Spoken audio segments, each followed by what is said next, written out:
Salut à tous, j'espère que vous allez bien. Donc aujourd'hui, on va analyser deux nouvelles cryptos que vous m'avez proposées dans les commentaires.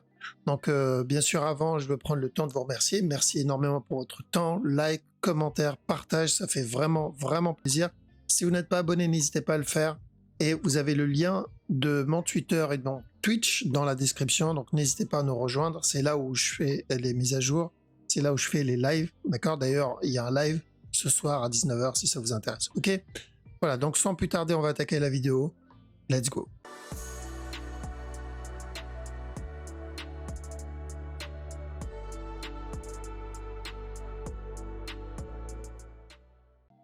Alors, donc aujourd'hui, on va commencer par Anchor, donc le ANKR USDT, donc c'est celle-là qu'on m'a dit d'analyser parce que c'est celle où il y a le plus de data.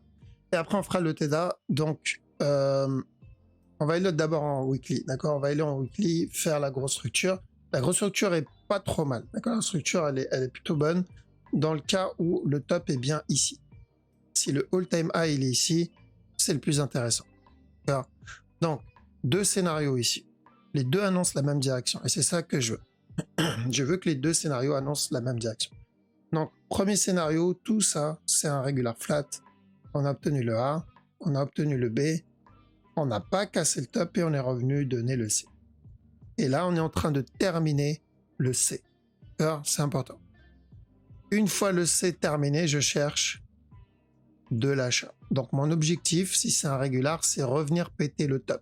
Ça, c'est mon TP. Donc, premier scénario, de l'achat, revenir tester le top pour la fin d'un regular flat. Maintenant, ça ne veut pas dire, n'oubliez pas, c'est du weekly monthly. Hein. Ça ne veut pas dire, là, c'est bon, all-in, je vends ma maison, mon chien et je mets tout dedans. Ça marche pas comme ça. Pas parce que le A et le B est terminé et qu'on est en train d'avoir le C, que le C est terminé. Le C peut être encore en cours. Je pense d'ailleurs qu'il est encore en cours, on le verra tout à l'heure. Donc là, il peut très bien continuer encore à ramper ici pendant un petit moment avant de valider le regular flat. Ok?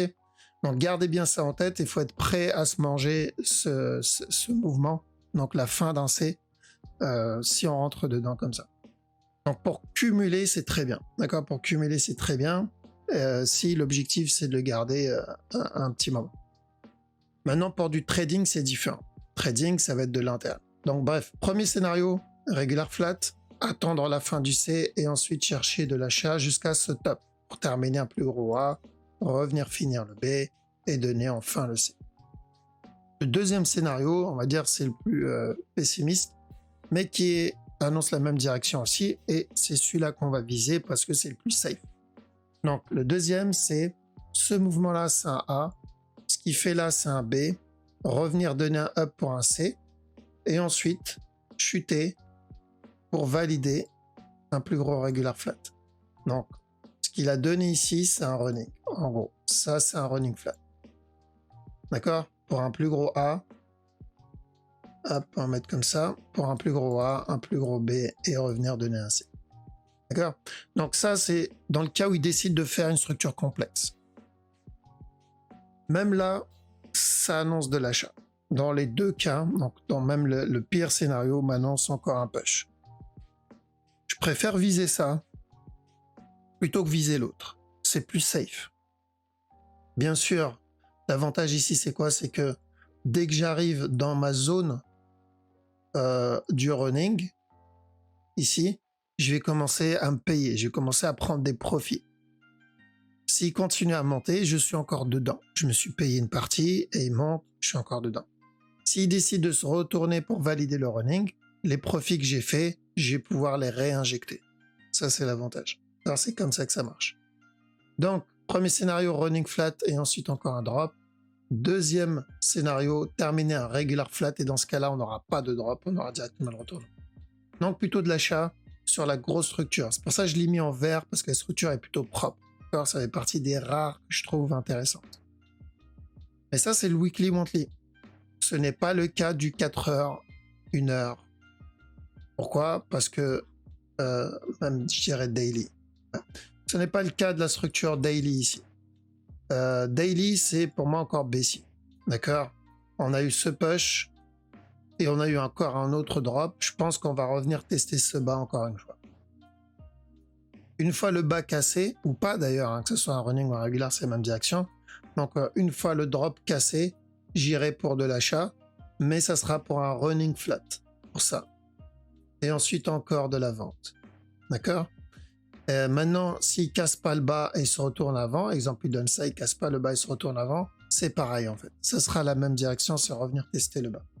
Donc à cause de ce qu'il a donné ici, je pense qu'on va revenir tester le bas une ou deux fois encore. D'accord? Donc j'ai pas de structure de retournement, j'ai pas de l'achat sur ce mot. Donc à la cassure de ce bas, je cherche bien sûr de l'achat, mais je vais pas viser la structure weekly, je vais viser juste un running flat.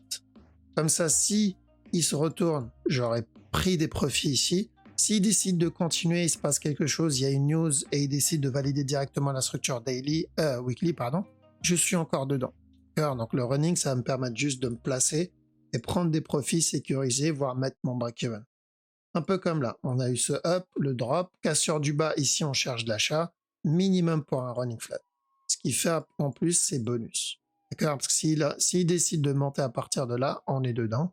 Mais on s'est payé là au cas où il se retourne. Ce qu'il a fait. D'accord? Il a donné juste un petit push, mais au final, c'est ce qu'il a fait. Ok? Donc, sur la structure weekly, c'est intéressant. Par contre, la structure interne ici, on est encore en train de range. Donc, à peu près ce qu'on a eu là. Je pense qu'on va revenir péter le bas encore une fois. D'accord, à surveiller. À surveiller, en tout cas, pour le gros move sur le long terme, c'est intéressant. Ensuite, le TEDA. Alors, celui-là est moins intéressant sur le weekly et le monthly. D'accord, beaucoup moins intéressant. Pourquoi? Parce qu'il n'y a qu'un seul scénario. Contrairement à l'autre où on en a deux, et les deux annoncent la même direction, donc ça augmente les chances d'avoir un bon move. Lui, il n'y en a qu'un seul. D'accord, il n'y en a qu'un seul, et le problème, c'est qu'on peut se prendre quelque chose de complexe. Donc, on a eu notre premier up ici. Le top, il est là. Il n'y a pas de débat là-dessus. Et ensuite, on est en train de corriger ce bas-là. D'accord? D'ailleurs, comme je l'ai déjà dit, juste petit rappel par rapport à QNT. Il y en a, ils m'ont demandé si on peut acheter ici. Donc, vous voyez, celui-là, en cœur, en daily. Les personnes qui ont acheté là, parce qu'ils ont vu un gros mouvement agressif, et ils voulaient FOMO dessus, là, ils sont sûrement dégoûtés. Et si je pars en 4 heures, c'est pareil. Les personnes qui ont acheté ici, parce qu'ils voulaient FOMO dessus, ils pensaient que ça y est, ça allait remonter. Là, ils sont dégoûtés. Donc, c'est pour cette raison que dans la dernière vidéo, j'ai insisté d'attendre une confirmation, d'attendre un flag, une correction. D'accord? Pareil, si je voulais prendre ce mouvement-là, d'attendre une correction. Donc, QNT, c'est pareil, il faut attendre ça. Parce que si je n'ai pas ça, il n'y a rien qui me valide la continuation. Il peut très bien donner la même chose que son frère ici. Alors, toujours attendre. Ne pas se presser. Bref, on revient ici. Donc, sur lui, j'ai mon premier move, j'ai mon A ici, et j'ai mon deuxième move qui corrige donc la correction du premier move, celui-là. Donc là, l'objectif, c'est d'aller chercher un B, pas plus. D'accord? Pas plus, parce qu'on n'est que dans le A. Contrairement à son cousin au-dessus, où lui, il a potentiellement donné le B, lui, on sait qu'il n'y a pas de B. D'accord? Il n'y a pas de B, on n'a que le A. Donc on va chercher le B, parce qu'après, il y a de bonnes chances qu'on revienne tester le bas encore une fois pour venir chercher le C. Donc pas plus que ça. Ok, prendre des profits, se payer dans cette zone, le reste c'est bonus s'il décide de faire comme je crois que c'est Ada. Ada, lui, avait fait ça, il a traîné et ensuite il est venu péter le top. Mais il fait partie des rares cryptos qui ont fait ça. D'accord? La majorité n'ont pas cassé le top, ils ont juste donné un B ici et aujourd'hui on est là-dedans. D'accord? Donc c'est bien de prendre des profits là. S'il vient péter le top et fait partie de ceux qui viennent casser le top directement, c'est vraiment gros coup de luck derrière aussi. Le Fanda a sûrement grosse hype dessus. Mais gardez en tête que c'est rarement le cas. Donc c'est plus safe de viser un B. Donc plutôt un B, pas plus, d'accord? Et dans cette zone, on fait vraiment attention pour prendre des profits. Donc la structure weekly est pas terrible. D'accord, la structure weekly, elle est pas terrible. On a obtenu nos structures correctives en interne là-dedans, mais c'est de l'interne. D'accord, c'est de l'interne, ça fait pas partie du gros B. Par contre, contrairement, donc c'est un peu le contraire de ANKR, c'est que donc à ANKR, le mouvement weekly est intéressant, pardon, mais la structure interne, la petite time frame, elle n'est pas terrible parce que c'est encore de la baisse. Là, c'est le contraire. Là, la petite time frame est intéressante. Alors là, on a eu la correction, ok, donc ça, c'était clairement de la vente qu'on a bien obtenue. Je crois qu'on l'avait annoncé pendant les lives Twitch. Et par contre, ici, ça, c'est pas mal. D'accord? Ça, cette structure, j'aime bien pour de la petite time frame. Donc là, ça concerne principalement le trading. Donc on a potentiellement le départ d'une fin de structure, donc une structure qui est en train de s'essouffler et qui annonce potentiellement un retournement. D'accord? Ça ne veut pas dire que ça va être le gros retournement. C'est possible, mais il y a peu de chances que ça soit le cas. Mais au moins pour venir corriger le bas qu'il a donné, le drop qu'il a fait. D'accord? Donc au moins pour la correction. Donc pour ceux qui tradent, la petite time frame, ça peut être une bonne zone pour chercher des buy setup, mais il faut être vigilant, il faut avoir une stratégie pour trade ce genre de move, parce que vous allez rentrer à l'intérieur d'une tendance baissière, donc vous essayez de faire du counter trend, donc vous essayez de prendre un reversal, et c'est plus risqué si on n'a pas de stratégie, d'accord? C'est très important d'avoir une stratégie sur ce genre de mouvement pour rentrer. Mais tel quel, en tout cas, je préfère ça visuellement en termes de structure dans l'interne que sur son cousin au-dessus. Et plutôt retournement. Ok, plutôt retournement. On cherche des buy setup au moins pour venir corriger le up qu'il a donné, le drop qu'il a donné, pardon. En 1 heure, tant que ce bas-là n'est pas cassé, ici, ça on le prend comme un B. Une fois le B terminé, revenir tester le top une dernière fois. S'il vient casser le bas, s'il rampe ici sans donner de setup et vient casser le bas, on va pour un running. Ça comme A, ça comme B, donner un up quand même. Et ensuite, par contre, continuation vers le bas. Parce qu'un running, c'est une continuation. Un peu comme là, on a eu le up, on a eu le bas qui est venu casser, comme là. Ensuite, un push pour ensuite le drop derrière. D'accord? Même chose ici. D'accord? On a eu le up, on a eu le bas, le up, running, drop derrière. Bref. Donc, c'est pour ça que ce bas va être important. Tant que ce bas n'est pas cassé, on va chercher un regular flat pour m'en retester le top. S'il le casse, on n'ira pas en running. Mais chaque buy setup, je le tente dans cette zone pour au moins revenir corriger tout ce qu'il vient de faire comme drop ici. D'accord? Donc, je ne serais pas étonné de voir un mouvement agressif au moins pour corriger ça.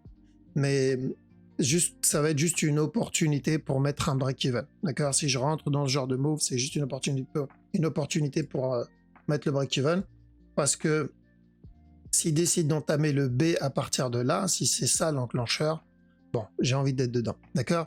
Mais le gros move, c'est pas le gros retournement. Comme j'ai dit, j'irai chercher juste un B et pas plus que ça. Ok les amis, donc je pense que c'est bon pour aujourd'hui. Je vous dis à tout à l'heure pour le live. N'oubliez pas 19h sur Twitch. D'accord? On essaiera de faire quelques lives sur YouTube peut-être un jour. Mais pour le moment, je vous donne rendez-vous sur Twitch. Vous avez le lien dans la description. Merci, prenez soin de vous. Je vous dis à la prochaine. Ciao.